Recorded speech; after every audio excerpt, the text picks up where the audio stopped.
आज हम जो टॉपिक करने वाले हैं वो है वर्ण और जाति। वर्ण जाति की हम बात करते हैं तो इसका जिक्र भी स्टार्टिंग टाइम से हर जगह हम सुन सकते हैं या देख सकते हैं या पढ़ सकते हैं। जैसे कि आपके वेदास हुए, ब्राह्मण ग्रंथ, स्मृतियाँ, उपनिषद, महाभारत, रामायण या गीता की अगर हम बात करें तो कहीं ना कहीं किसी ना किसी रूप में इन दोनों का ही जिक्र किया गया है। वर्ण शब्द की उत्पत्ति के बारे में हम बात करें तो ब्री धातु से मानी जाती है, जिसका मतलब होता है वर्ण या चयन करना। मतलब चयन करने का मतलब है कि एक व्यवसाय का चयन करना। तो जिससे कि हमें साफ साफ ये पता चलता है कि यहाँ पर एक चुनाव करने की बात का इशू बताया गया है कि किस तरीके से जो जिस हिसाब के व्यवसाय को चुनता है उस व्यवसाय के हिसाब से ही उसके वर्ण को निर्धारित किया जाता है। ऋग्वेद की बात करें तो ऋग्वेद में वर्ण शब्द का अर्थ रंग से बताया गया है। इसका मतलब कि रंग के बिहाफ पर किसी को ऊंचा या नीचा दिख बताया इसमें गया है। श्री कृष्ण जी ने भगवत गीता में वर्णों की उत्पत्ति का आधार गुण और कर्म को बताया है। अक्सर हम जब भी देखते हैं, अगर हम भगवत गीता की बातें सुनते हैं तो उसमें गुण और कर्म प्रधान को ही सर्वोपरि बताया जाता रहा है कि जिस प्रकार व्यक्ति के गुण और कर्म जिस प्रकार के होते हैं उसी प्रकार से उसको उसके जीवन की आगे की जो भी उनका जो विकास होता है वो उसी के गुणों के आधार पर होता है। उनके जो आज जो किए गए कर्म हैं कल उनको फलस्वरूप मिलते हैं और इसी आधार पर उनका व्यवसाय, जाति, वर्ण आदि निर्धारित किया जाता है। उससे आगे अगर हम बात करें भारत में वर्ण व्यवस्था के उद्भव की, तो भारत में अगर हम देखते हैं तो एक परंपरागत मान्यता के हिसाब से ये माना जाता है कि एक विराट पुरुष के अंगों से वर्ण व्यवस्था का उद्भव हुआ। जैसे कि आप शुरू से ही जाति और वर्ण के बारे में सुनते आए हैं, चाहे वो आचार्य चाणक्य हों या फिर मनुस्मृति में हो, तो वो किस प्रकार से जितने भी एक राजा के गुण हों उनको भी पुरुषों की क्या बोलते हैं, देवताओं से एक संज्ञा देते हैं कि किस तरीके से उनके विभिन्न अंगों से इन सब की उत्पत्ति होती है। इसी तरीके से जाति और वर्ण व्यवस्था को भी इन्होंने एक विराट पुरुष के अंगों से कंपैरिजन करके बताने की कोशिश की है।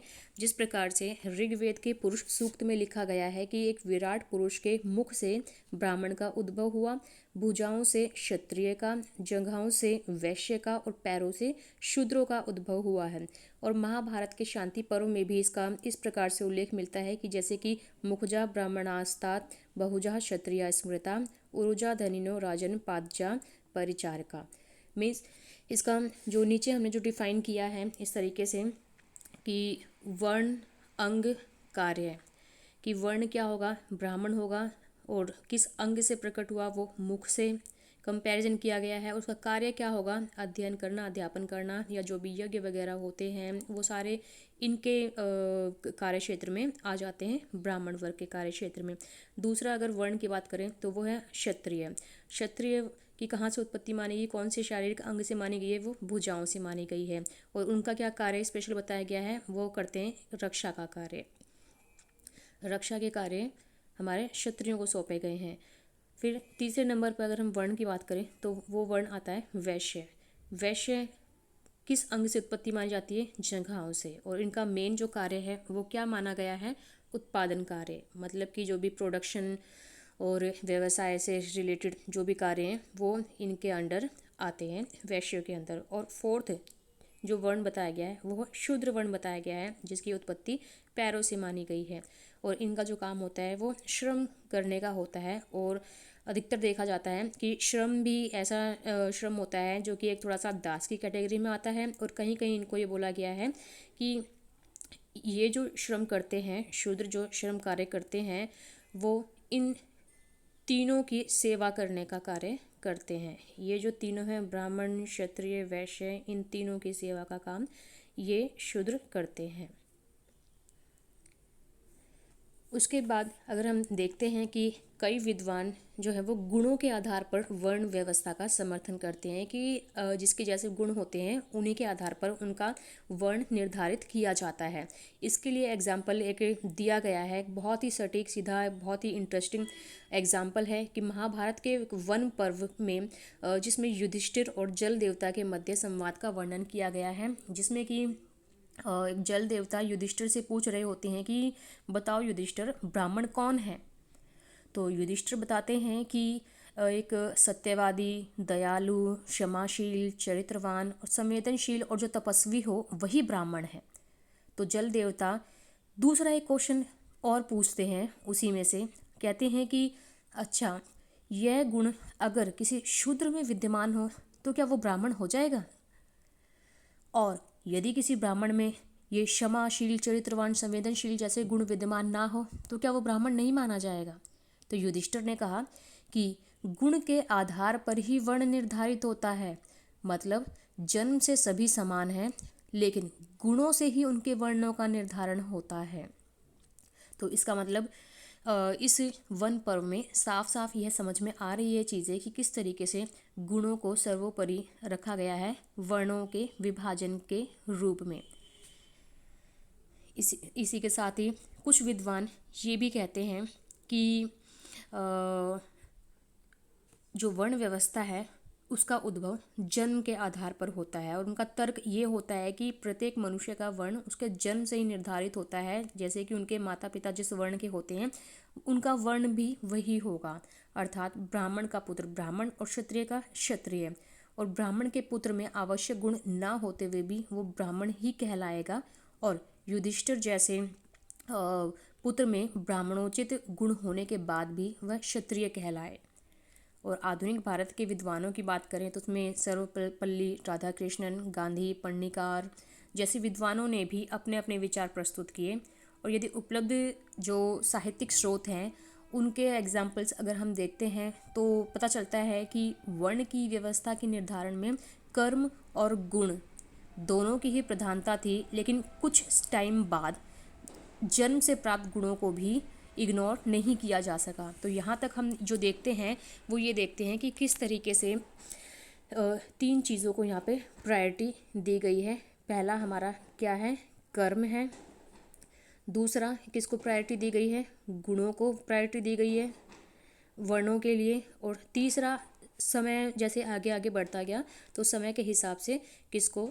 जन्म को भी प्रायोरिटी दी जाने लगी कि जिस कुल वंश में जन्म लेते हैं उस वंश के हिसाब से उनके जो वर्ण हैं वो निर्धारित किए जाते हैं। तो उसके बाद हम देखते हैं कि भारत में जाति व्यवस्था के जो सिद्धांत रहे हैं वो किस प्रकार के सिद्धांत रहे हैं। तो सबसे पहले हम बात करते हैं हमारे परंपरागत सिद्धांत की। परंपरागत सिद्धांत का मानना है कि जाति व्यवस्था दैवीय मूल से उत्पन्न हुई है, और इस सिद्धांत के अनुसार जाति व्यवस्था वर्ण व्यवस्था का ही विस्तारित रूप है। इस सिद्धांत का समर्थन करने हेतु ऋग्वेद के पुरुष सूक्त, मनुस्मृति आदि का हवाला दिया गया है। इसकी अगर हम बात करते हैं तो इसमें भी मेनली 4 वर्णों को प्रायोरिटी दी गई है, जिसमें कि आप जानते हैं ब्राह्मण, क्षत्रिय, वैश्य, शूद्र। क्योंकि परंपरागत सिद्धांत की जब हम बात करते हैं, परंपरागत सिद्धांत का जब जिक्र होता है तो समझ जाओ जो परंपराएं शुरू से चली आ रही हैं जहाँ पर 4 वर्णों की बात की गई है हर जगह, तो वही हमारे यहाँ पे दैवीय मूल बताए जा रहे हैं, दैवीय सिद्धांत बताए जा रहे हैं जाति व्यवस्था के कि किस प्रकार से जो हमारी जाति व्यवस्था वर्ण व्यवस्था का विस्तारित रूप बताई जा रही है कि वर्णों से ही ये जातियाँ हमारी निकल कर आ रही हैं। तो ये हमारा परंपरागत सिद्धांत के जब हम जैसे इसके नाम से ये पता है कि परंपराओं में जो चला आ रहा है, तो परंपराओं से हमारा कोई भी हमारे वेद उठा के देख लो तो उनमें हमारी जो जाति व्यवस्था जो बताई गई है वो उन वर्णों के बेस पर ही निकल कर आई हुई बताई गई हैं, जिसमें कि हमारे 4 वर्ण मेन बताए गए हैं। उसके बाद हमारा आता है नस्ल आधारित जातीय सिद्धांत। नस्ल आधारित जातीय सिद्धांत की अगर हम बात करते हैं तो जाति के लिए एक संस्कृत शब्द वर्ण बताया गया है कि जाति को संस्कृत में शब्द में वर्ण बोला जाता है, जिसका मीनिंग बताया गया है यहाँ पे कलर, रंग। तो वर्ण का मतलब क्या है? रंग। हम अगर वेस्टर्न कंट्रीज़ की अगर हम बात करते हैं तो वहाँ पर वर्णों एक रेसिज्म उस तरीके की, वो कहते हैं ना कलर डिस्क्रिमिनेशन किया जाता है कि रंग के हिसाब से जो भेदभाव किया जाता है, तो वो भी आज की डेट में हमारे सामने एग्जांपल है कि किस तरीके से गोरे और काले के बीच में भेद किया जाता है। और बहुत सारे ऐसे एग्जांपल्स हमारे सामने आते हैं, साउथ अफ्रीका वगैरह, और आज की डेट में भी वेस्टर्न कंट्रीज़ में गोरे काले का भेद काफ़ी किया जाता है। तो वो भी एक वर्ण है, कलर। इस सिद्धांत के अनुसार संस्कृतियों के संघर्ष और प्रजातियों के संपर्क से भारत में जाति के निर्माण की प्रक्रिया संभव हुई। विश्व इतिहास में जब भी कुछ लोगों ने दूसरे लोगों को अपने अधीन किया और विजेताओं ने पराजित हुए लोगों की स्त्रियों को अपनी जागीर बनाया, किंतु उन्हें अपनी लड़कियां नहीं देते थे। क्या करते थे, मतलब कि विश्व इतिहास में देखो हमेशा युद्ध की संभावना हमेशा बनी रहती है, आप सभी जानते हैं। और जैसे ही कोई एक प्रजाति दूसरी प्रजाति पर हावी हो जाती है, युद्ध में उनको पराजित कर देती है, तो इतिहास से ही ये चीज़ हमने देखी है कि पराजित हुए लोगों की स्त्रियों को किस तरीके से वो अपने वश में कर लेते हैं, अपनी जागीर समझने लग जाते हैं, और कभी कभी उनसे विवाह करते हैं या उनसे संतान उत्पत्ति भी करते हैं। तो इस तरह से वो अपना जो है समूह आगे बढ़ाते हैं। जब ये दो समूह एक ही प्रजाति के या एक ही रंग के अगर होते हैं तो इनमें पूर्ण सम्मिश्रण हो जाता है, लेकिन अगर वो अलग अलग कलर या प्रजाति के हों तो उनकी राहें भी अलग अलग रास्तों पर चली जाती हैं। तो इस प्रकार क्या होता है कि अगर जो पराजित जो लोग हैं वो सेम ही उनके कार्यकारिणी वो या उनके जो कार्यकारी शैली जो होती है, रंग कलर वगैरह जो भी उनका होता है, वो विजेताओं से मैच करता है, तो वो एक ही प्रणाली में ढल जाते हैं इन फ्यूचर। लेकिन अगर वो एक ही रंग के या एक ही गुणों जैसे नहीं होते हैं तो उन दोनों की राहें अलग अलग हो जाती हैं। तो ऐसे में जो विजेता लोग होते हैं वो अपने घर की लड़कियों की शादी उन पराजितों से तो नहीं करते हैं, लेकिन उन पराजितों की लड़कियों की शादी खुद से जरूर कर लेते हैं। इस प्रकार उच्च समूह की स्त्रियां व निम्न समूहों के पुरुषों के अनियमित मेल जोल से एक अर्ध नस्ल का वर्ग बन जाता है। और भारत में मान्यता रही है कि यहाँ के मूल निवासियों को अपने से निकृष्ट समझते थे। जो भारत में प्रवासी आर्य आए थे, तो यहाँ के जो हमारे जो मूल निवासी थे उनको वो अपने से कम समझते थे।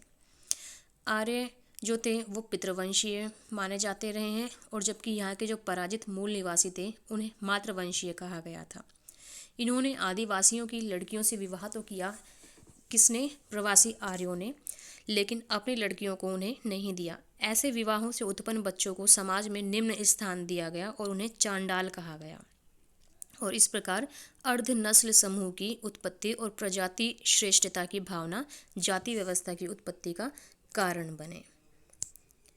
उसके बाद अगर हम बात करते हैं व्यवसाय आधारित जातीय सिद्धांत की, तो इसमें जैसे कि इसके नाम से साफ नज़र आ रहा है कि किस प्रकार से व्यवसाय के बेस पर जाति के सिद्धांत को बताया जा रहा है। इसमें हमारे एक थिंकर हैं नैसफील्ड, जिनका मानना रहा है कि एक पेशा एक व्यवसाय कि पेशा की तकनीकी दक्षता वंशानुक्रम से एक पीढ़ी से दूसरी पीढ़ी को दे दी जाती है। जो भी मतलब कि एक काम में माहिर होता है तो वंशानुगत ऐसे ही उनका जो वंश है वो उसी काम को, उसी पेशे को अपनाते हुए आगे बढ़ता है, और वो उसी काम में माहिर होता जाता है, और वही काम उसका पेशा हो जाता है, और पेशे के आधार पर उन जातियों का विभाजन होता रहता है, और वो लोग एक ही पेशे को लंबे समय तक अपनाते रहते हैं। और ऐसे ही व्यावसायिक संघों का अस्तित्व प्रारंभ हुआ, जिनको बाद में जाति कहा जाने लगा। तो नैसफील्ड क्या मानते हैं कि व्यावसायिक संघों के आधार पर ही जाति का विभाजन या जातियां सामने आने स्टार्ट हुई। उनका मानना रहा कि किसी भी जाति का उच्च या निम्न दर्जा इस बात पर निर्भर करता है कि तत्संबंधी उद्योग जिसका जाति प्रतिनिधि करती है वह संस्कृति के विकसित या पिछड़ेपन की अवस्था से संबद्ध है।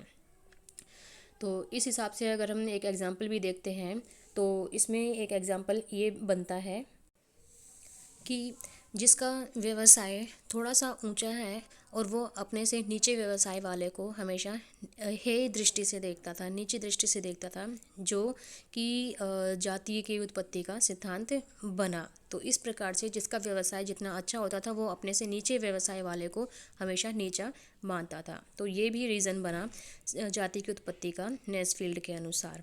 नेस्फील्ड जाति उत्पत्ति के दो कारण बताते हैं, एक पेशा या व्यवसाय, दूसरा जनजाति का संगठन।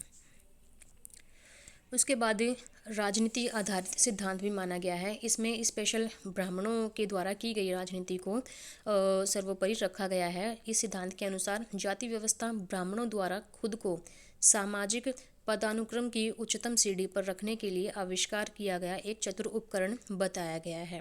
मतलब कि ये जितना भी जाति व्यवस्था या वर्ण व्यवस्थाएं हैं वो सब बताई गई हैं कि ये ब्राह्मणों द्वारा रचित एक राजनीति है, जिससे कि उनकी जो पद प्रतिष्ठा है वो बरकरार रहे और ताउम्र उनको जो पद मिला हुआ है सर्वोपरि ज्ञान विज्ञान अध्ययन अध्यापन और ये सब यज्ञ वगैरह का, तो वो चीज़ एक बरकरार रहे, जिससे कि एक उनकी राजनीति भी चलती रहे।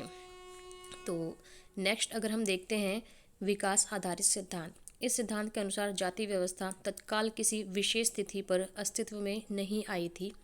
जब हम विकास की जब बात करते ही हैं तो जब विकास की बात आती है तो इसका मतलब कोई भी चीज़ स्थिर नहीं है, वो अस्थिर है और कंटिन्यू गतिमान है, गतिशील है। ठीक है, तो इस प्रकार से इनकी भी जो भी उत्पत्ति है, इनके विकास का क्रम है, वो सब एक गतिशील है।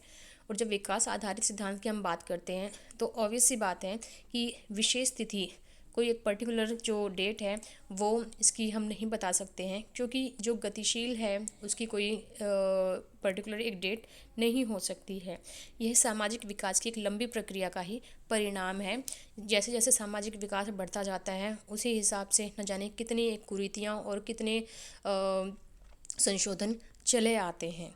तो इसी आधार पर न जाने किस किस ने जैसे कि वंश आधारित व्यवसाय की बात करें तो इसी विकास का आधार हमारा वंश पर आधारित व्यवसाय हो जाता है। कुछ कर्मों पर आधारित हो जाते हैं, कुछ धर्म पर आधारित हो जाते हैं, और कुछ जैसे कि अभी राजनीति की हमने बात की, जो ब्राह्मणों द्वारा स्वयं को शुद्ध रखने की इच्छा के आधार पर इसका विकास होता रहा है।